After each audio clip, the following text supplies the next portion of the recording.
Merci Brigitte. Véritablement, Edgar, tu m'as facilité la tâche. Parce que pour parler de ce que je veux parler, il fallait ça. Il fallait ça. Aujourd'hui, je vais être un peu technique, mais très clair. Je prie que le Saint-Esprit puisse me donner la facilité pour expliquer ce que je veux expliquer aujourd'hui. La facilité. Merci beaucoup à vous. Salut la personne qui est juste à côté de toi. Juste à côté de toi. Mais vous avez salué la personne, j'ai rien entendu. Normalement, bonjour, c'est accompagné de son et de voix. Merci Seigneur. Merci. Merci beaucoup à vous qui avez répondu présent aujourd'hui. C'est pas facile avec Corona, tout ça, mais vous avez choisi d'être là. Et assurément, Dieu va vous bénir. Dis à ton voisin, ta vie est bénie. Ta vie est véritablement bénie. Ta vie est véritablement bénie. Je veux remercier le père de la maison, l'apôtre Alain Patrick Tsengue. L'opportunité de la plateforme.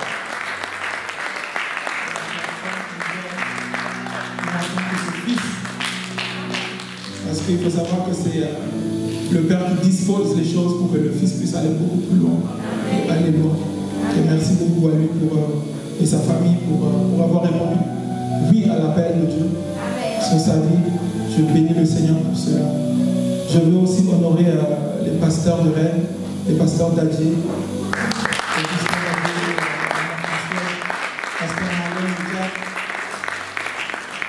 tu sais, tu veux faire quoi? Tu veux faire quoi? Tu me déranges. Pour des SMS, tu veux faire là? Dis-moi, tu veux faire quoi? Voilà, c'est fait. Merci, Seigneur. Je remercie le CE de Rennes, Mika, merci beaucoup à l'opportunité au quotidien. Vous savez, j'aime bien dire ça. C'est parce que j'ai réalisé ce truc-là, en fait, que vous voyez les mages, quand il fallait aller voir Jésus, ils ont vu l'étoile de Jésus briller. Et c'est en regardant, je sais que vous vous rappelez de ça, mais c'est en regardant l'étoile de Jésus briller qu'ils ont pu atteindre Jésus. Ça veut dire que sans étoile, tu ne peux jamais atteindre Jésus. Sans quelqu'un devant toi, tu ne peux jamais atteindre Jésus. Jamais atteindre Jésus. C'est pour ça que je remercie le pasteur Elvis qui est mon étoile personnelle qui m'a conduit et qui m'a connecté à Jésus. Je bénis Dieu pour sa vie, c'est ma père spirituelle. Le pasteur Aïda Moussabou, je bénis Dieu pour la vie. Véritablement,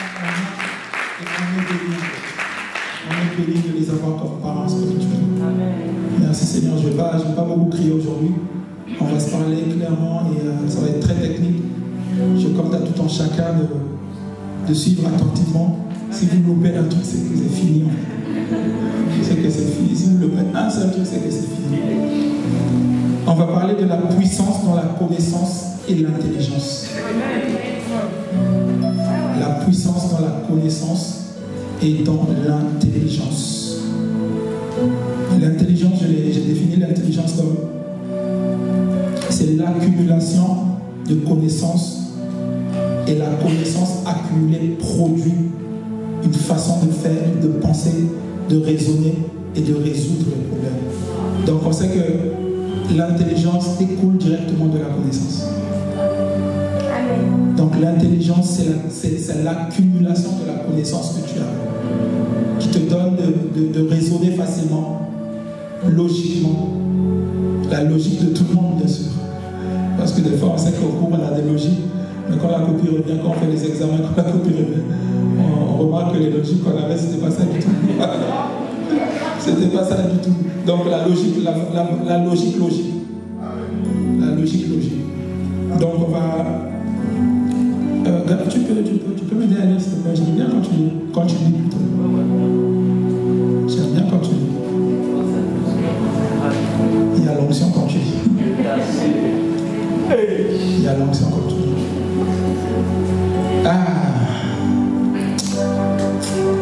Je ne peux pas continuer sans... J'ai fait exprès. Je voulais voir les réactions. La façon dont les gens allaient me regarder. Ok, du coup, je ne peux pas continuer sans honorer déjà mon frère Edgar.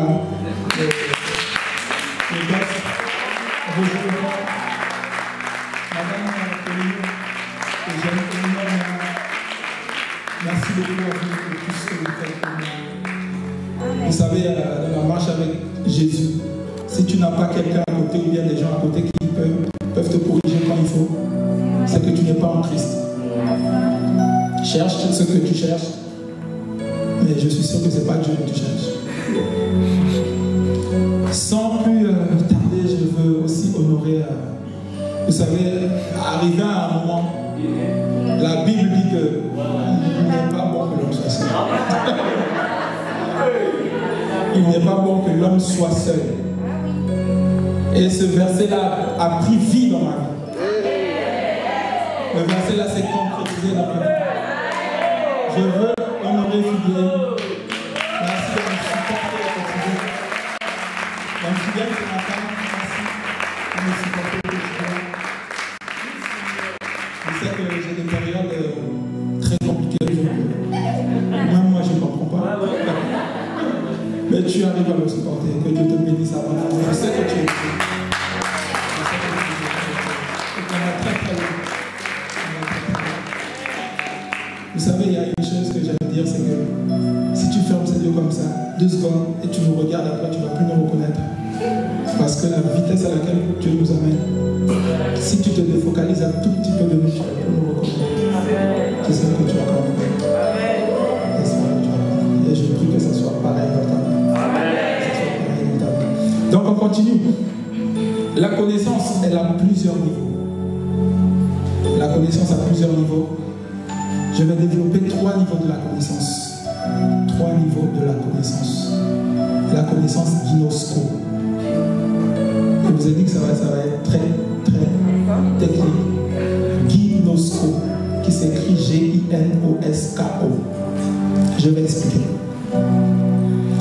Ginosko, c'est apprendre à connaître. C'est-à-dire tu as la révélation de...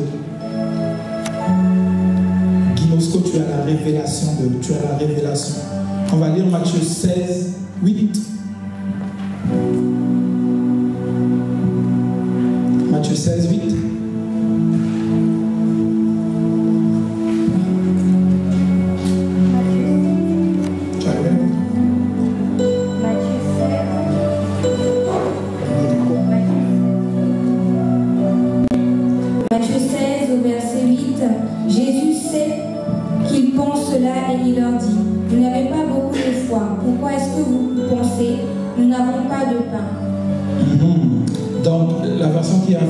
Jésus l'ayant connu, en fait connu là veut dire ginosko. Ça veut dire qu'il a eu la révélation.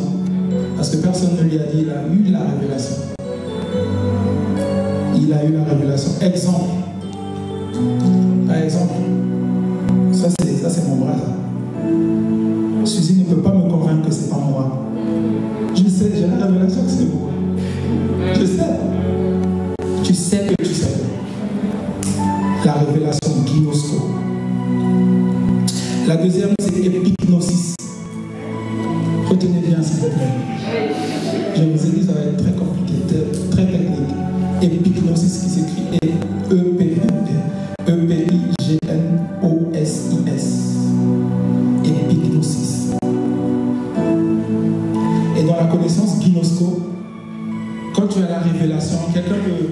Par exemple, tu as la révélation de ce verset-là, par exemple, Jésus l'ayant connu. En fait, quelqu'un pouvait venir auprès de Jésus et lui dire que comment tu es. Tu peux demander à Jésus comment tu as su. Est-ce que tu es sûr? Parce qu'il a eu la révélation et l'entourage n'était pas au courant. Ça veut dire que tu peux débattre avec lui, si je peux dire ça comme ça.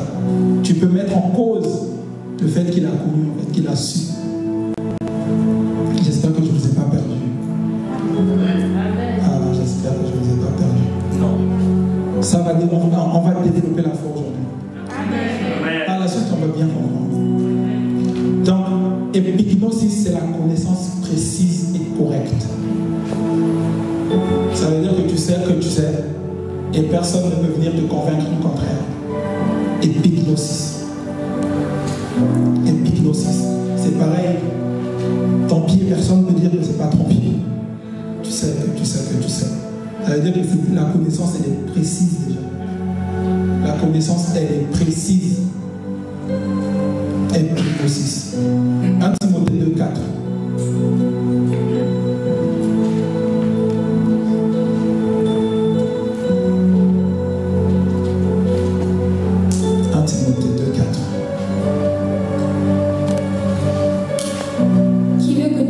Soient sauvés et parviennent à la connaissance de la vérité. Oui. Qui veut que tous les hommes soient sauvés et parviennent à la connaissance de la vérité? Connaissance, là, c'est épignosis. Ça veut dire que tu sais que la vérité, la vraie vérité, la connaissance, elle est précise. Quand je vais développer, on va bien comprendre parce que je vois les yeux comme ça. On va bien comprendre après. Troisième, c'est la connaissance eido. E-I-D-O. Après, c'est fini pour les mots compliqués. Eido. Eido. Eido, c'est la connaissance que tu peux percevoir. Pour les gens un peu poussés, vous avez déjà compris tout le message. Mais je pense pas. C'est la connaissance où tu perçois. La connaissance palpable. Exemple. Par exemple, tu as un projet de voiture. Tu cherches la voiture.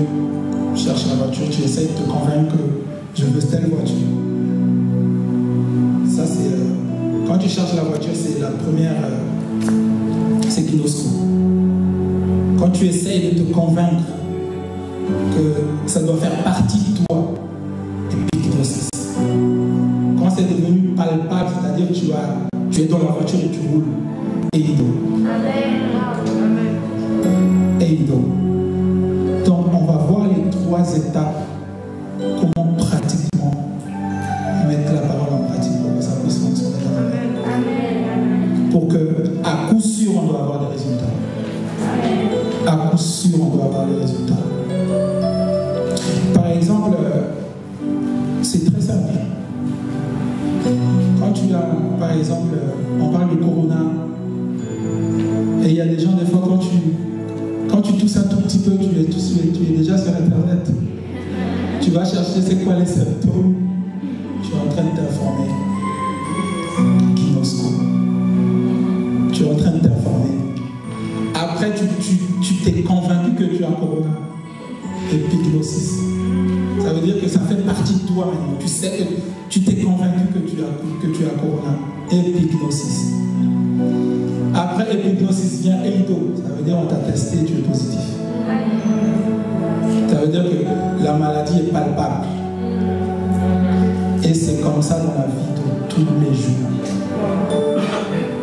La vie de tous les jours. Pasteur Elvis m'a envoyé un truc hier soir. Très simple, mais très deep. Qui parlait de la foi. On a tellement écouté des enseignements que les enseignements qu'on a pu entendre, pas forcément à l'église, à la maison, les amis, ça a déformé notre façon de voir les choses. Et la procédure que je viens d'expliquer, on met ça en pratique tout le temps dans nos vies, et tous les jours. Tous les jours. Par exemple, tu traînes avec des amis, tu es chrétien, tu es le seul chrétien parmi eux. Ben, c'est soit tu vas les gagner, soit ils vont te gagner. Mais la plupart du temps, si tu es 1 contre 5, les discussions qui vont plus sortir, c'est les 5. À force de rester dans l'environnement, tu écoutes, tu vas croire tout ce qu'ils vont dire. Après, quand tu vas croire, tu vas mettre en doute, tu vas te poser des questions. Ah, celle-là, est-ce que c'est vrai? Ça veut dire qu'il y a déjà la guerre en toi. C'est-à-dire, j'installe cette connaissance, je ne l'installe pas. Et une fois que la connaissance là est installée, c'est là que viennent les comportements. C'est là que viennent les attitudes. Par exemple, une jeune fille qui trouve un gars super moche.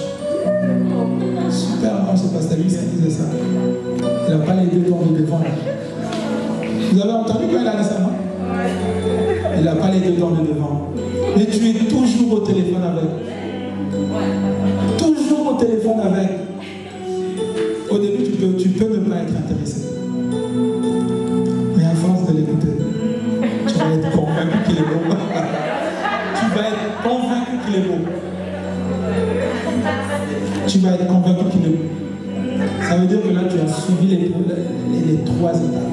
Il y a plus d'étapes, mais si je rentre dans les détails, je vais vous perdre. Donc, je préfère rester sur ces 3 là. Donc, tu es convaincu que le gars il est beau. Demain, on te voit avec dans la rue.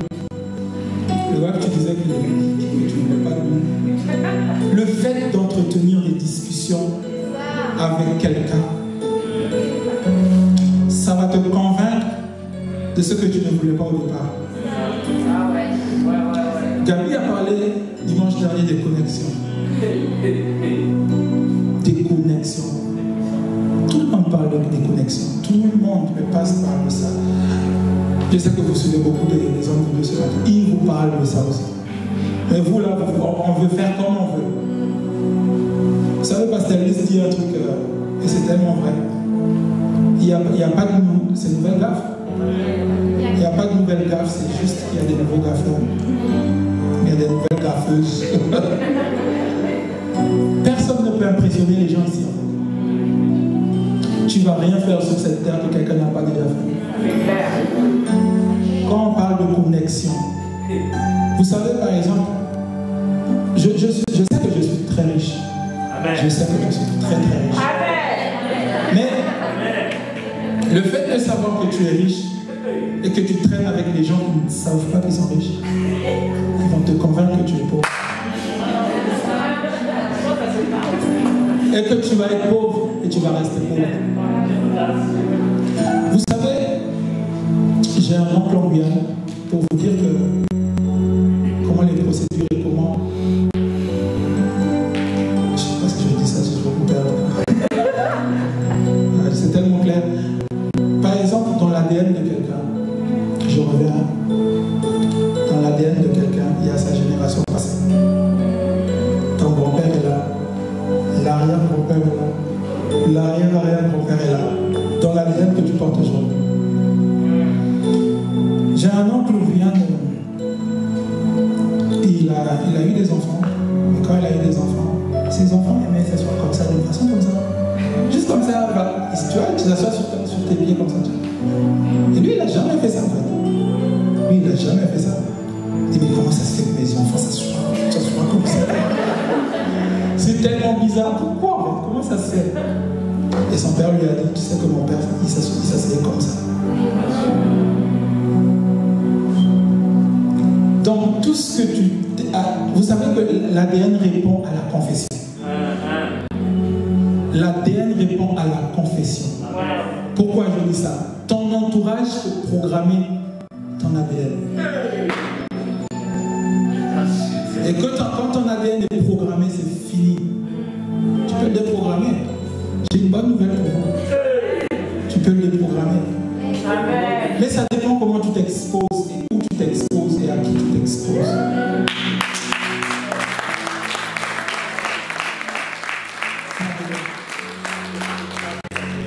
Je veux faire de nous des hommes de foi. Amen.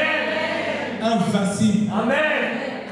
Corona est en train de frapper dehors. Si tu n'as pas la foi, c'est chaud. Si tu ne sais pas travailler le système, moi j'ai dit travailler le système, c'est travailler la parole. C'est-à-dire que tu as les codes, le langage de la parole. Amen. Et dans ma prière, je disais l'audacité de la parole. Amen. Ça veut dire que la Bible est en toi et tu es dans la Bible. Amen. Je disais quelque chose il y a je ne sais pas combien de semaines que cette Bible-là, c'est que des écritures sur les feuilles. Très simple. Des écritures. Comment ça se fait que cette parole a transformé la vie des gens? Comment ça se fait? Parce que la Bible, là, il faut te dire que c'est une flèche qui pointe Jésus.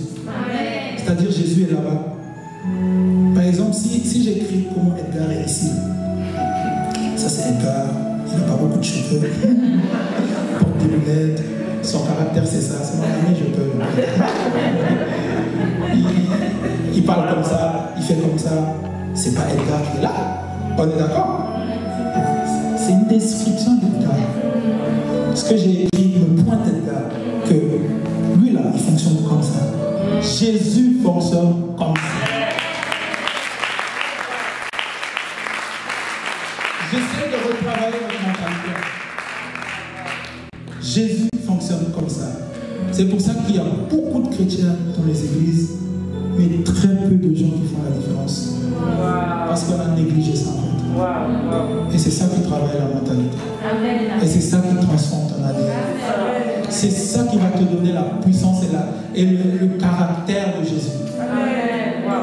Vous savez, Jésus n'a jamais prié au nom de Jésus. Au nom de Jésus, tu es libre. Jésus n'a jamais dit ça. Pourquoi il n'a pas dit ça? Parce que ce n'est pas le nom de Jésus qui sauve. Je te choque aujourd'hui. Ce n'est pas du tout le nom de Jésus, c'est le caractère de Jésus. C'est pour ça qu'un homme de Dieu peut passer dans la ville et tout le monde pleure. Il n'a même pas cité le nom de Jésus, le caractère de Jésus. Comment tu façonnes ton ADN aujourd'hui? L'ADN, tu t'exposes à quoi? Ton entourage y a qui? Oh Jésus, j'espère qu'on va comprendre ça. Ton entourage y a qui? Quand tu ouvres ton téléphone, les 5 personnes qui t'ont appelé, les derniers numéros, c'est qui en fait? C'est qui? C'est qui? C'est qui? C'est qui en fait? C'est qui? En fait, il est temps de véritablement choisir Jésus.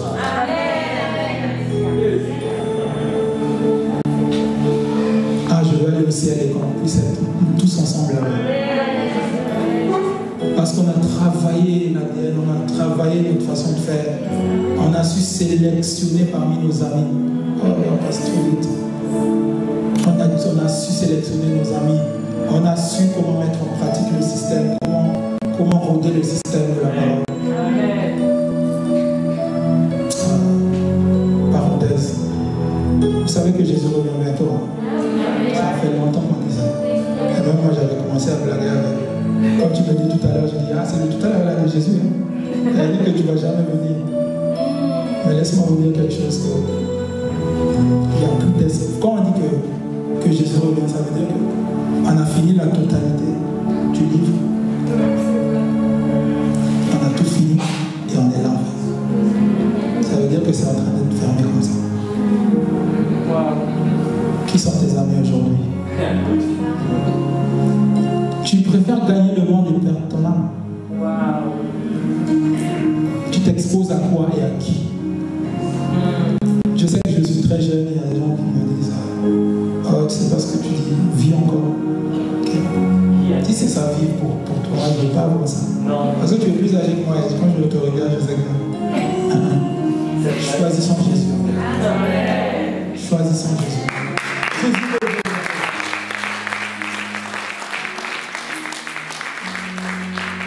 On a tellement dit ça, c'est devenu des phrases. Exactement comme tu n'attendais pas Corona. Exactement c'est comme ça que Jésus va venir. Et quand il va arriver, tu ne vas même pas avoir le temps d'acheter ton masque. Parce que là, nous tous, on n'a plus acheté les masques. La venue de Jésus. Quand tu vas chercher ta Bible, tu ne vas pas trouver ta Bible. Et quand tu vas trouver ta Bible, ça va t'arriver comme les 5 vierges folles. Ils sont partis chercher lui, ils sont revenus. C'était fini. Ferme la parenthèse. Jésus revient bientôt. Ah, c'est drôle. Des fois, j'ai envie de pleurer. Surtout hier soir, quand je méditais ça, j'ai réalisé à quel point on est à la fin. Si on pouvait marcher avec ça. Donc, je disais, tu t'exposes à qui? Vous avez compris les procédures, les étapes, comment quelque chose peut devenir palpable dans ta vie. Tu t'exposes, tu essayes de te convaincre, tu es convaincu, tu accouches. C'est ça les 3 étapes. C'est ça les 3 étapes. Ginosko, épignosis et eido. C'est les 3 étapes. C'est super simple. C'est des mots très compliqués mais super simples. J'ai une bonne nouvelle pour toi. t'es exposé à des discussions, ou bien tu t'es exposé à des discussions folles, tu t'es exposé à des personnes qu'il ne fallait pas, et dans ton système tu as installé des applications qu'il ne fallait pas. Tu peux les désinstaller. Tu peux les désinstaller. Tu peux les désinstaller. Comment tu les désinstalles? Par la parole de Dieu. Par la parole de Dieu. Vous savez que les paroles ne meurent jamais. Par exemple, si quelqu'un maudit ta génération, c'est fini. Les paroles ne meurent jamais. Il y a un truc en Guyane qui disait que tu peux parler maintenant qu'il ne prend pas ta peine. Ça ne me touche pas.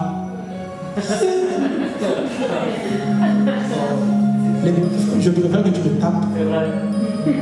Au moins la douleur va passer. Mais les paroles ne meurent jamais. Donc quand tu sèmes quelque chose en toi, les paroles ne meurent jamais. À coup sûr, ça va produire quelque chose.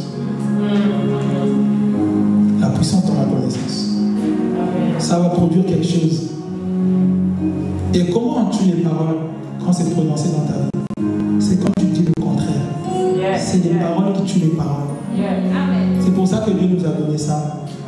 Parce que Satan a parlé dans l'oreille de Ève. Elle a changé le système. Parce qu'elle a accepté et elle a touché le tout.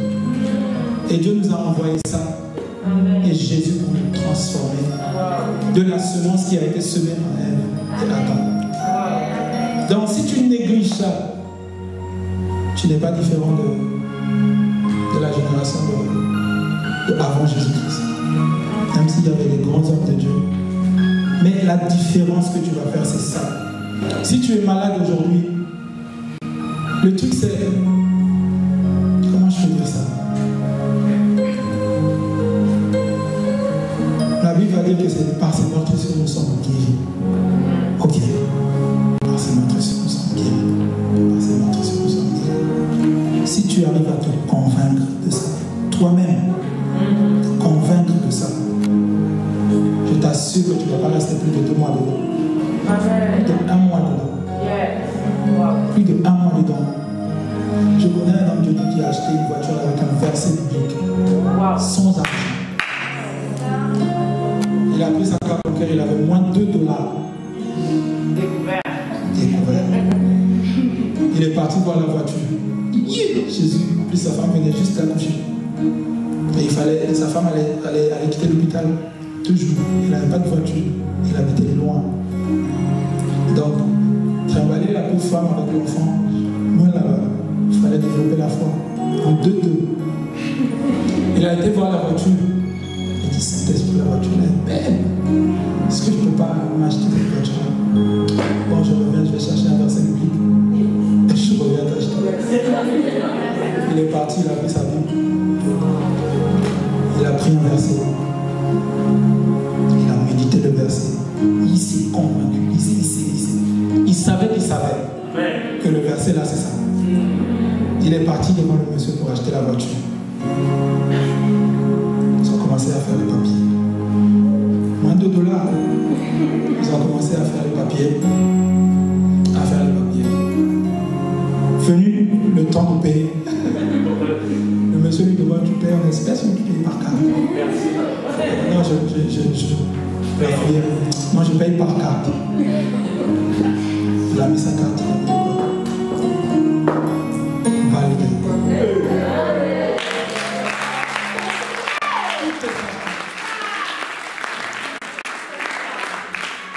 Si tu arrives à te convaincre de ça, rien ne te... Qu'est-ce qui peut te résister en fait? La Bible a dit Jésus s'est fait pauvre afin que tu sois riche. Si tu sais que tu sais, si tu sais que tu sais que Jésus s'est fait pauvre afin que toi tu sois riche, frère, tu ne vas plus jamais galérer. Tu ne vas plus jamais galérer. Il a eu sa voiture. Quand il est parti chercher sa femme, mais toi tu as volé ou quoi? Il a dit, mais tu as oublié que vous savez un Dieu. C'est lui qui nous a donné la voiture. C'est lui qui nous a donné la voiture. Et le pire dans l'histoire, c'est quand il est parti regarder ses relevés de compte. Normalement, tu dois voir l'argent. Yes, il n'y a rien du tout. Là encore, c'est moins de $. Il a acheté la voiture, il n'y a pas de trace sur son compte. L'argent est sorti tout.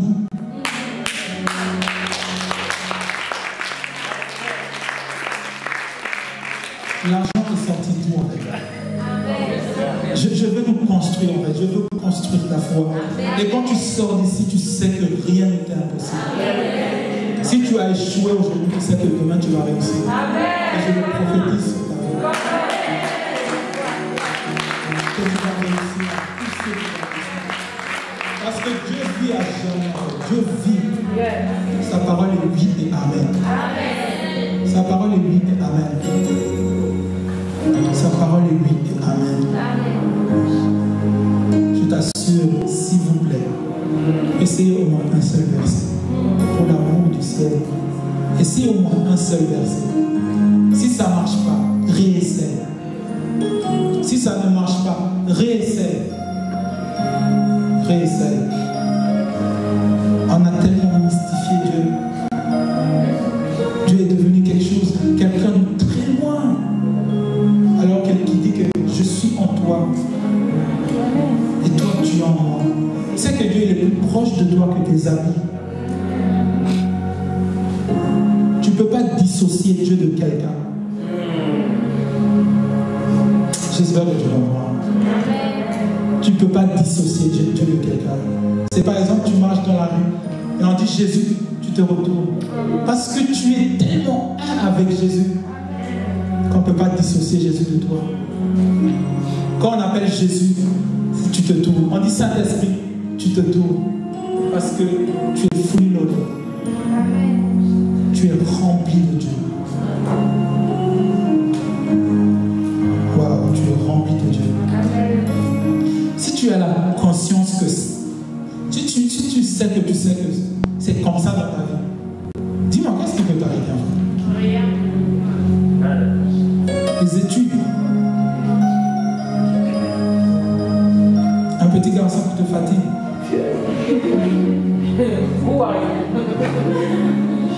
Vous savez que le mariage c'est une bonne chose. Hein? Moi j'encourage le mariage. J'encourage même.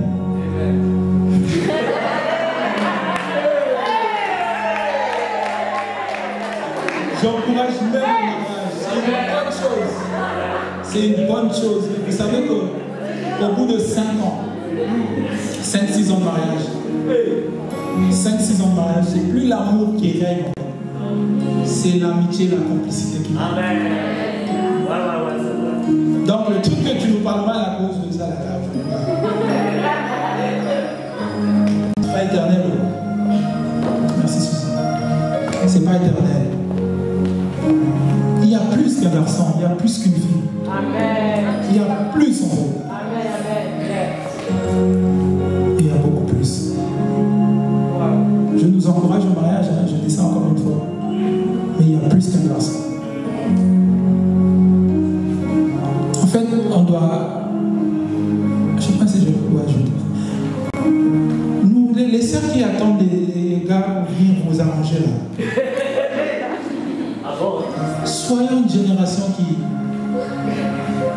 Jeune fille, tu te dis que toi, garçon, quand tu vas venir, c'est pas de l'orgueil. Quand tu vas venir, moi j'ai tout.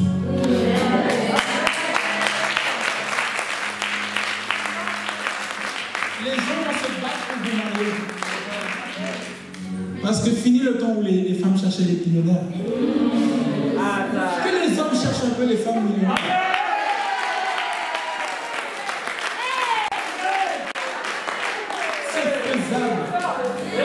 C'est faisable, ça dépend de ce que tu mets.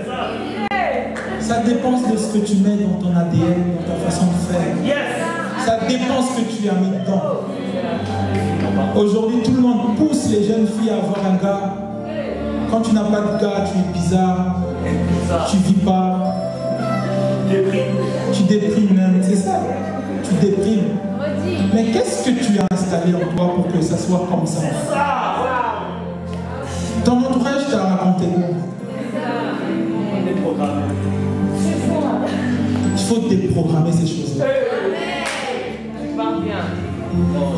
faut déprogrammer ces choses-là. Fini le temps où on courait derrière le mariage. Fini le temps où, si tu n'étais pas marié, tu ne peux pas poster des photos avec ton gars. Il y a beaucoup plus. Poste une photo de toi chez toi, c'est-à-dire dans une maison énorme. Énorme. Tu t'imagines? Quand tu arrives à la maison, ça fait quand tu prends ta veste. Avant d'arriver, tu as donné la clé de la voiture à quelqu'un. Ton sac à main, tu as déjà récupéré ton sac à main. Tu rentres juste. Tu prends ta douche, tu viens, tu t'assois, tu manges, tu laves tes mains sur place. Tu vas écouter une prédication. C'est fini. C'est fini. Il faut qu'on puisse changer ce truc-là. Qu'est-ce qu'on a installé pour que nos vies soient comme ça? Je t'assure, si on avait semé ça en nous, si les ADN qui sont dans nos cœurs, c'était ça là, nos vies n'allaient jamais être comme ça. Oh Jésus, je vais expliquer la foi vite fait, le temps passe super vite. Je finis à quelle heure, Gabi? 16h 16h15. Amen, tu as encore un peu de temps. On va un peu parler de la foi en fait, on va démystifier un peu la foi. Romains 10, 17. J'en ai discuté avec deux sœurs en semaine, Bénédicte et Alexia et Wilkos.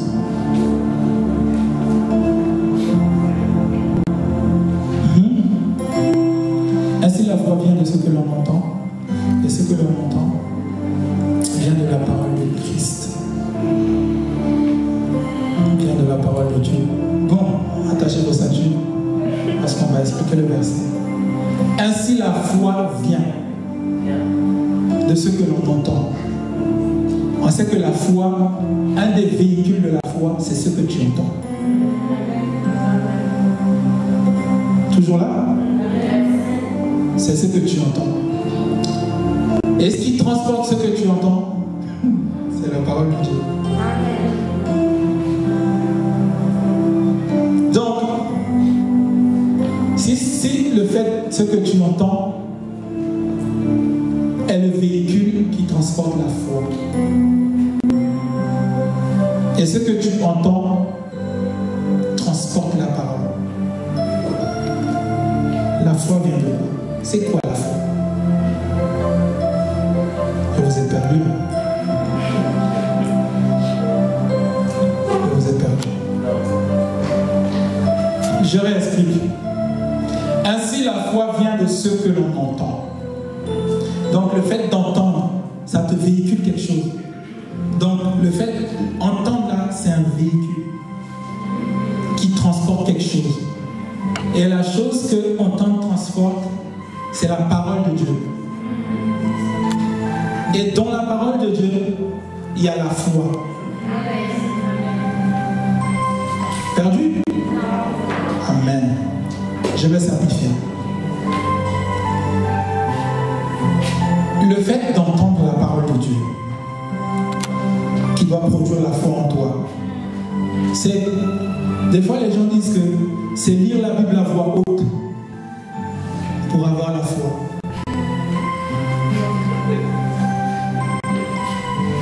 J'espère que je n'ai contredit personne.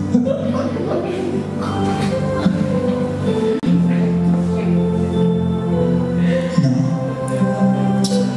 Ce que tu tires de ce que tu as lu, la connaissance que tu arrives à tirer de ce que tu as lu, c'est ça la foi en fait. Par exemple, si tu lis par ces meurtrissures, je suis guéri. L'information, la connaissance que tu as eue de ce verset-là, c'est ça la foi. La connaissance que tu arrives à tirer de ce truc-là, c'est ça la foi en fait. C'est pas tant le fait d'entendre la parole de Dieu, mais ce que toi tu arrives à tirer de la parole de Dieu, c'est ça qui produit la foi en fait. La connaissance que tu as, par exemple,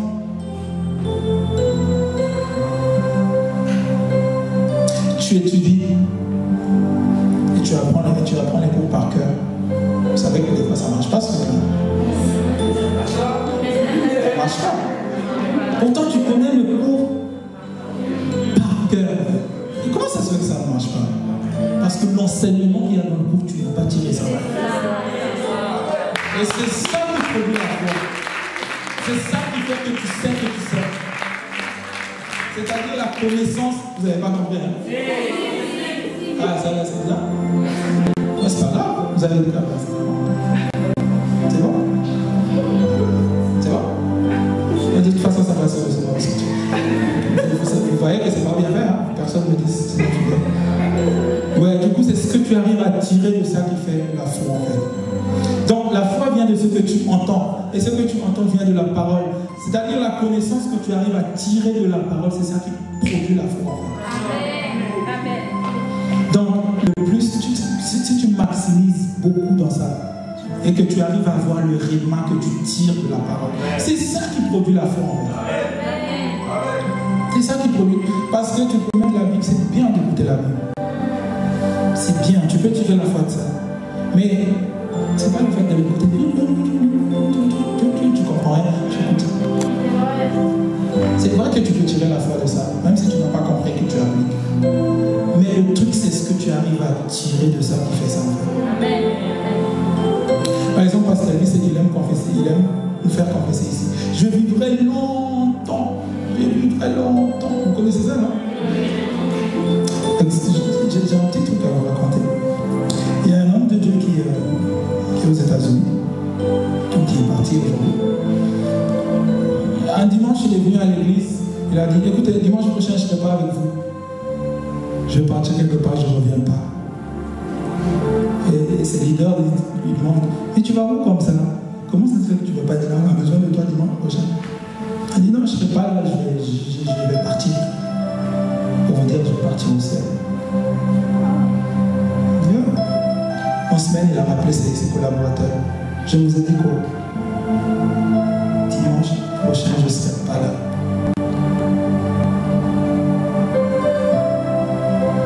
La veille de dimanche, il est parti dormir. Il ne s'est pas relevé le matin. Il a réveillé, il n'était plus là. Il est parti. Comment il savait qu'il allait partir? Tu sais que tu peux décider quand tu pars. L'apôtre a expliqué ça à Brest. Tu te rappelles? Il a expliqué ça à Brest. Tu peux décider du jour où tu vas quitter la terre. Tu peux décider, je pense que c'est quelque chose qui te choque, mais tu peux décider quand est-ce que tu quittes la terre. En fait, c'est l'habitude de ce qu'on a déjà vu. Tel est mort de ça. Donc si j'ai ça, à coup sûr, je vais mourir. Tu es convaincu quelque part. Tu es convaincu quelque part. La puissance dans la connaissance. Tu es convaincu quelque part. Tu peux choisir, c'est pour ça que Pasteur Elvis nous fait confesser ça tous les jours. Il veut que tu sois convaincu que tu sais quand est-ce que tu vas partir. Le fait de confesser, tu essayes de te convaincre. C'est pour ça qu'on parle de la confession tous les jours. Tu essayes de te convaincre. Pourquoi beaucoup sont pauvres? C'est parce qu'ils n'arrivent pas à se convaincre qu'ils sont riches. Pourquoi beaucoup sont malades? C'est parce qu'ils n'arrivent pas à se dire, malgré les symptômes et la maladie qui est là, à se dire que je suis en bonne santé. Si tu arrives à te convaincre, c'est ce que le pasteur Elvis nous fait confesser tout le temps. Et ce monsieur-là, il a choisi quand est-ce qu'il va partir. C'est Abraham ou Moïse? Dieu lui a dit, va sur la montagne. Moïse. C'est quoi? Moïse, hein? Oui. C'est Monte Libo, un truc comme ça. Mont, espace, Libo. Et c'est là-bas qu'il est parti mourir.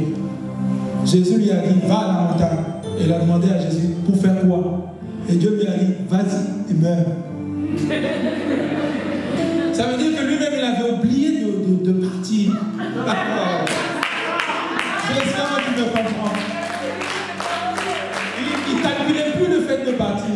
La Bible va dire que Enoch a marché avec Dieu et il ne fit plus. Parce qu'Enoch, par exemple, vous voyez la ligne là? C'est le monde spirituel de l'autre côté. Enoch pouvait marcher comme ça avec sa chair. Dans le monde spirituel direct. Ça veut dire qu'il avait la capacité de traverser les deux. Qu'est-ce que tu as installé en toi? Qu'est-ce que tu as installé en toi? Qu'est-ce que tu as installé en toi? Enoch, il a marché avec Dieu. Et il ne fit plus. Parce que Dieu a remarqué qu'il passait plus de temps chez lui que sur la terre. Il a dit, mais non, parce que si je te laisse partir là-bas, tu vas tuer les gens là-bas. Parce que la gloire et la puissance que tu vis, que tu as en toi, la connaissance que tu as peut transpercer les gens.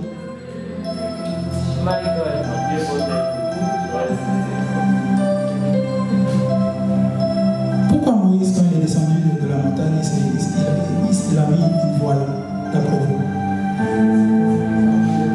Parce que la gloire brillait tellement sur son visage que les gens ne pouvaient pas le voir. Et c'était pareil avec Enoch. Qu'est-ce que tu as installé dans ton système? Qu'est-ce que tu as installé dans ton système? Pourquoi? C'est la grande question, c'est pourquoi nos vies sont comme ça? Pourtant la parole parle de quelque chose de... Comme je disais à Fidèle, la Bible, des fois les histoires c'est tellement spectaculaire qu'aujourd'hui on ne voit plus ça. Parce que la culture nous a façonné, la façon de faire. Maintenant il y a Internet, en 2 clics tu peux avoir des informations. Mais est-ce que les informations que tu peux avoir en 2 minutes là, c'est fiable pour diriger ta vie? Qu'est-ce que tu as installé en toi? Qu'est-ce que tu as installé? Je vous ai donné comment déprogrammer ces trucs-là. Si tu connais, si tu sais que ton gère compte plus de 5000 personnes, si tu sais que ton gère compte plus de 5000 personnes, juste une question de temps. C'est juste une question de temps. Là où je parle, là, je parle pour moi-même. Parce que c'est une méditation que j'ai commencé il y a quelques jours et qui me parle jusqu'à aujourd'hui. Qu'est-ce que tu as installé en toi-même? La connaissance que tu peux avoir peut créer une puissance qui peut te délivrer, non seulement toi, ta famille, ton entourage et même le monde. Et même le monde. Qu'est-ce que tu as installé en toi? Qu'est-ce que tu as installé en toi? On peut vivre une vie au-dessus et au-delà de ce qu'on vit aujourd'hui. Ça dépend de ce que tu vas décider ce soir d'installer en toi et de faire. D'installer en toi. Vous savez, on a parlé de tout ça. On a parlé des trois étapes. Il y en a beaucoup plus. Il y a des étapes dans les étapes. Il y a des sous-points dans les points. Mais je ne veux pas aller là-bas aujourd'hui, on va rester sur ça. On a parlé de tout ça, c'est vrai. Mais si tu n'as pas accepté Jésus dans ta vie, comme Seigneur et Sauveur, tout ce qu'on a dit là, c'est zéro pour toi. Parce que la base, c'est Jésus. La base, c'est Jésus. La Bible va dire que on va faire de plus grandes choses que Jésus. Aujourd'hui, rares sont les personnes qui en font plus que Jésus. Quand la Bible dit ça, ça veut dire que nous, on doit commencer au niveau de Jésus. Quand tu acceptes Jésus, tu as la capacité de commencer au niveau de Jésus.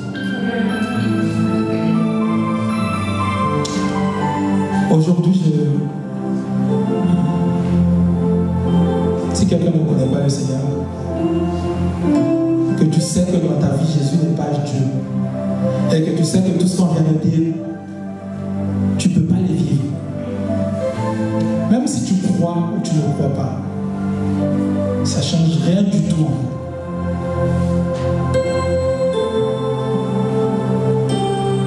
Que Dieu existe. Même si tu crois ou tu ne crois pas, Dieu existe. Amen. Et ce qu'on vient de dire là, on verra la différence dans la vie des gens. Les gens là qui vont mettre en pratique et qui ne vont pas mettre en pratique. C'est pour ça que je vais t'aider à, si tu ne connais pas le Seigneur, je vais t'aider à faire un cœur à cœur avec lui, à te réconcilier avec Jésus. On va se lever, on va...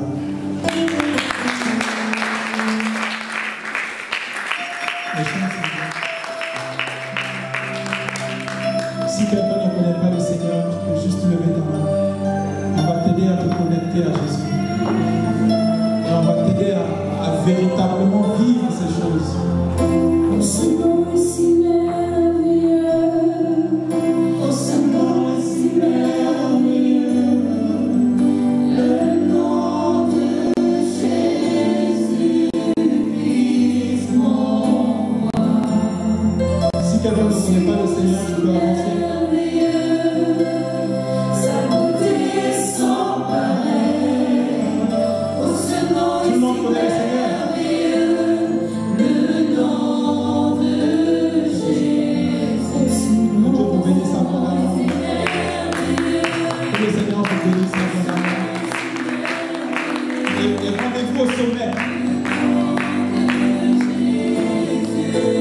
Oh,